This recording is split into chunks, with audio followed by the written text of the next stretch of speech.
Penyebaran kasus COVID-19 di Indonesia pasca libur Lebaran terus melonjak signifikan. Dampaknya, pemerintah memutuskan untuk melakukan penebalan atau pengetatan PPKM Mikro. Terdapat beberapa aturan yang wajib ditaati selama pelaksanaan pengetatan PPKM Mikro, di antaranya kegiatan perkantoran baik instansi pemerintah maupun swasta memberlakukan 75% WFH atau bekerja dari rumah dan 25% WFO untuk wilayah zona merah.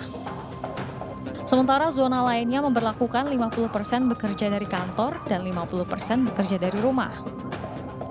Kegiatan belajar mengajar dilakukan secara daring bagi wilayah zona merah, sementara zona lainnya menyesuaikan pengaturan Kemendikbudristek dengan penerapan protokol kesehatan.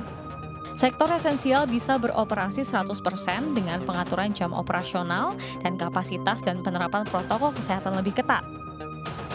Untuk kegiatan di restoran dan kafe hanya diperbolehkan makan di tempat sebanyak 25% dari kapasitas maksimal. Sementara layanan pesan antar diperbolehkan dengan menyesuaikan jam operasional restoran. Jam operasional tempat makan hanya maksimal sampai pukul 20 waktu Indonesia bagian Barat. Tak jauh berbeda dengan restoran, mal juga hanya diperbolehkan beroperasi maksimal hingga pukul 20 waktu Indonesia bagian Barat. Pemberlakuan pengetatan PPKM Mikro berlangsung hingga 5 Juli mendatang.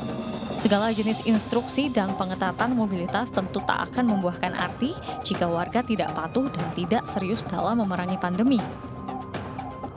Zona merah harus berbenah, akan kita kupas lengkapnya di Indonesia Bicara.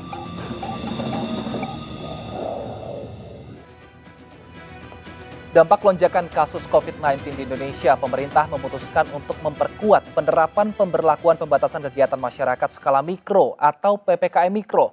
Tentunya diperlukan upaya kolektif antara pemerintah daerah dengan masyarakat untuk bersama-sama menerapkan protokol kesehatan termasuk mengurangi mobilitas guna memutus rantai penyebaran pandemi COVID-19.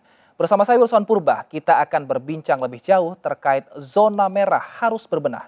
Dan saat ini kita sudah terhubung dengan dua kepala daerah, ada Pak M. Idris, Wali Kota Depok, dan juga Pak Heru, Wakil Wali Kota Yogyakarta. Selamat malam Bapak-Bapak. Ya, selamat malam. Baik, saya ke Pak Heru terlebih dahulu. Pak Heru, seperti apa angka kasus COVID-19 di sana, Pak? Ya, memang dalam 2 minggu terakhir memang ada kenaikan yang cukup cepat. Yang mungkin bisa 100%, minggu kemarin, 2 minggu yang lalu 100%, yang sekarang 100%, yang biasanya 130 kasus per minggu, minggu kemarin sampai 370 kasus. Dan ini kasusnya memang banyak terjadi di dalam rumah. Artinya yang dulu setiap rumah itu misalnya ada yang kena, itu yang kena hanya 1-2. Sekarang setiap ada rumah yang kena bisa 90% orang di dalam rumah itu kena. Jadi memang ada kecepatan peningkatan sebaran di dalam masa-masa sekarang. Baik, Pak Idris, apakah di Depok juga hal yang sama terjadi, Pak? Apakah juga angkanya naik di Depok? Dan berapa kenaikannya? Iya, benar. Di Depok ada kenaikan, bahkan melonjak, yang sebelumnya kasus per harinya itu di bawah 100 bahkan bulan yang lalu di awal bulan kemarin ini memang melonjak sampai di atas 200 dan satu pekan ini itu bahkan di atas 500 dan per hari kemarin itu 613 kasus per hari ya. Jadi di situ akan kita lihat pelonjakannya dari kasus ini. Sementara yang sembuh memang alhamdulillah masih di atas 100 dan juga ada 200 per harinya. Seperti itu. Kalau dari analisa Satgas Kota Depok sendiri, paling banyak titik penyebarannya ini berasal dari mana, Pak Idris? Iya, paling banyak berasal dari usia produktif, utamanya yang 30 tahun ke atas yang mereka bekerja di luar Kota Depok. Dan lalu mereka menularkan di dalam keluarga mereka tanpa disadari, tanpa mengikuti protokol yang sudah yang harus memang dilakukan. Itu jadi penyebaran awalnya di tempat kerja, lalu mereka pulang dan menyebarlah di keluarga mereka. Seperti itu. Kalau Pak Heru, apakah hal yang sama juga terjadi seperti penyebarannya dari luar kota atau memang hanya berputar di Yogyakarta saja, Pak Heru? Ya, kalau dilihat kecenderungan kasus-kasus sebelum bulan Juni itu memang sangat landai sebenarnya. Landai itu tidak terjadi banyak kasus yang naik. Tetapi pasca Lebaran sebenarnya tidak ada problem. 2 minggu sesudahnya tidak ada masalah. Tetapi pasca libur-libur yang agak panjang, itu Juni baru kelihatan bahwa ada peningkatan. Jadi memang meskipun tidak langsung, mau tidak mau peningkatan mobilitas orang yang datang ke Jogja, apalagi di musim-musim kemarin itu weekend-nya liburannya panjang dan Jogja agak padat juga dalam liburan-liburan kemarin, memang ikut menjadi salah satu indikator bahwa dari perjalanan luar kota itu membawa efek terhadap peningkatan kasus. Tetapi kemudian itu juga didorong oleh di rumah itu juga mereka juga melakukan interaksi yang kemudian yang diperoleh dari luar itu kemudian berkembang di rumah. Nah, kalau berawal dari tempat wisata, memang untuk waktu wisata mungkin paling dekat adalah Idul Adha 20 Juli bulan depan. Namun apa yang dilakukan oleh pemerintah Jogja untuk mengantisipasi ini, Pak, agar tadi orang-orang dari luar daerah ini tidak membawa virus ke Yogyakarta? Ya, pengalaman kemarin ada satu kabupaten dari Kabupaten Bantul menutup destinasi wisata, tetapi kan memang orang sekarang ini sedang pengen melakukan perjalanan luar kota. Jadi ibaratnya sebuah balon kalau ditutup yang satu atau dicecek yang satu pasti akan ada tonjolan di bidang yang lain. Makanya kalau ditutup hanya di satu tempat, maka akan meluber kemana-mana.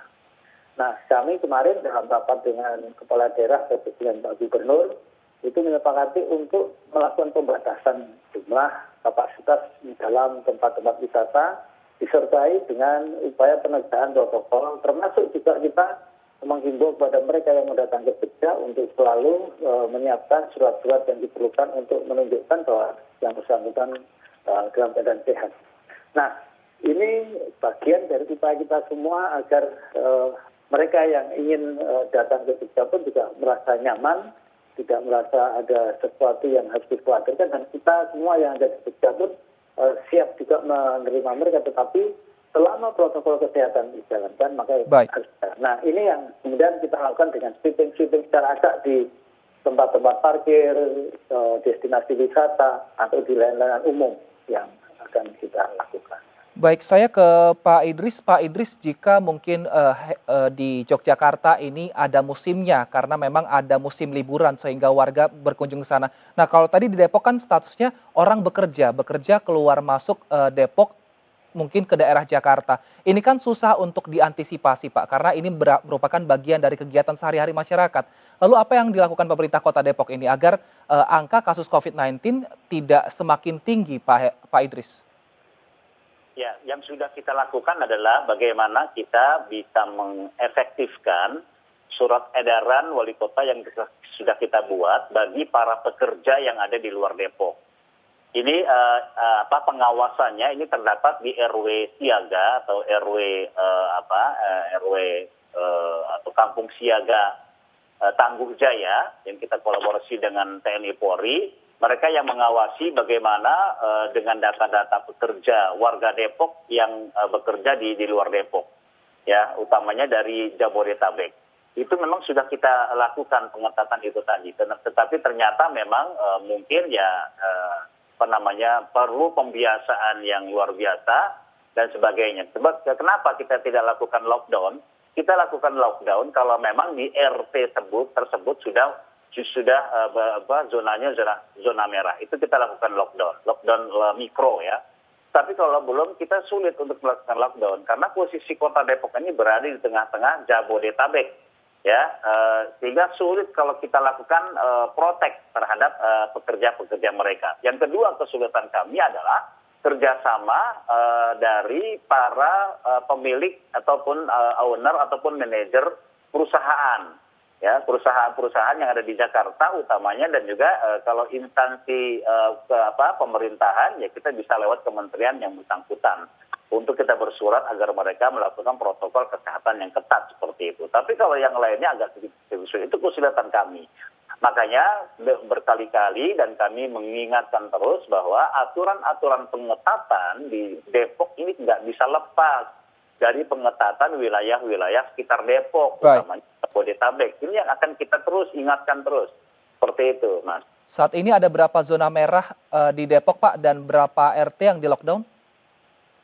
Kalau skop mikro RT itu hanya 2 RT yang zona merah. Kita punya 5.200 RT, tapi dengan peningkatan dan lonjakan dari kasus-kasus per hari ini yang kita khawatirkan, ya makanya kita antisipasi dengan meningkatkan pelayanan fasilitas kesehatan. Seperti itu, Mbak.